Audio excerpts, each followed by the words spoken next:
When I was 9, I was staying home alone.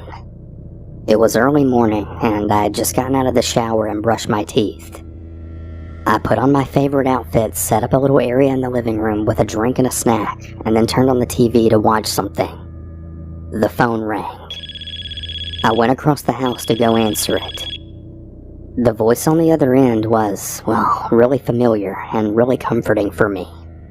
He asked me about my day so far, and he made small talk. After about a minute or so, he then said, "I like your outfit. Is pink your favorite color?" I replied back with, "Oh, thank you. No, it isn't." "What were you planning on watching on TV?" he asked.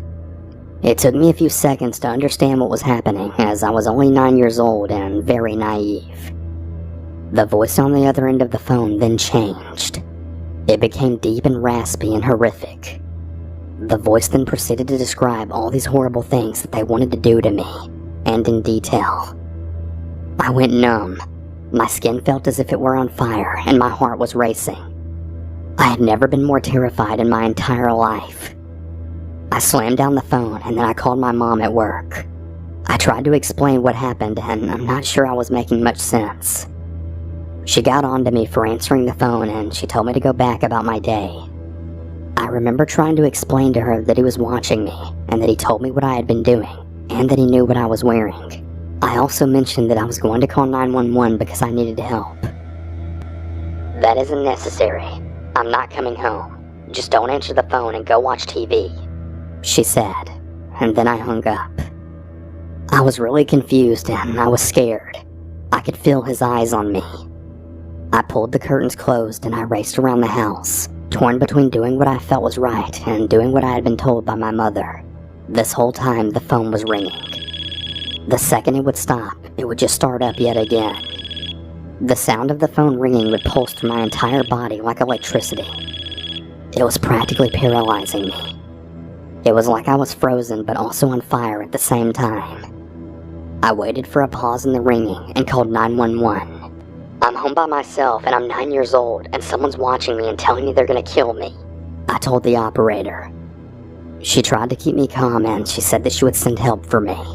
I remember standing there listening to this kind voice just trying to help me, but I could feel every scary movie scenario just playing out behind me. Was he creeping up behind me with a knife? Was he going to shoot me through a window? Was he going to throw a rock through the glass and open the door? I just didn't know. I couldn't breathe and I couldn't feel my body. In a moment of panic, I set off the alarm to the house and ran outside. I remember this sense of relief, but also this overwhelming feeling of having a separation in my reality. The house felt small and dark and really dangerous and cold.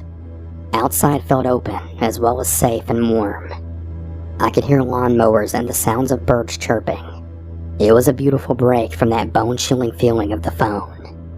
It was like I was watching a movie and I could see myself experience both of these environments at the same time. A neighbor was pushing his child in a swing. He was concerned. He let me stand next to him and he protected me. I could hear the sirens now, the blaring sound getting louder as they grew closer.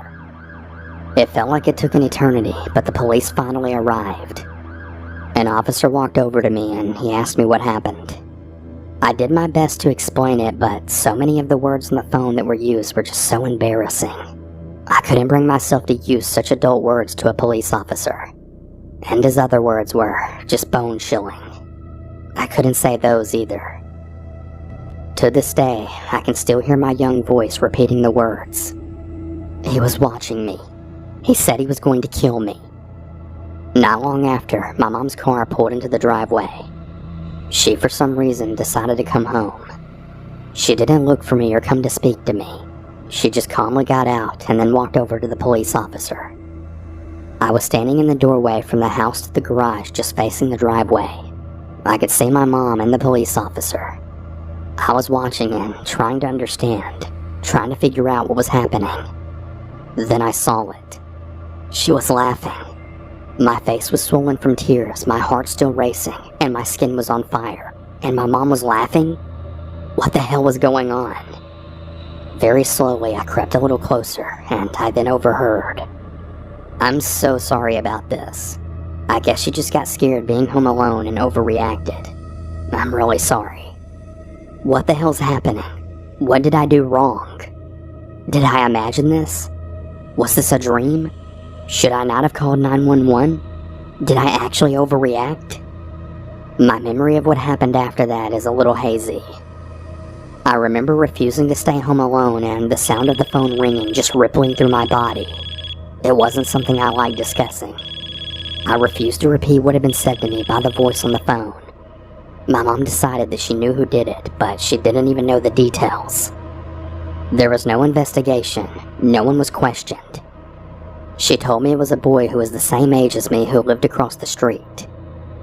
I knew that was impossible, but no matter how much I protested it, I was always told that it was him. Many years later, after I was an adult with my own children, we were at Christmas. Everyone was in the living room and I had gone into the back bedroom to change a diaper. As I was walking out of the room and back into the living room, I could hear my mom laughing, her voice as if she had been telling a joke. The faces of everyone else in the room told a different story. Discomfort, anguish, shock, fear, yet she was still laughing. It felt as if I was walking in slow motion.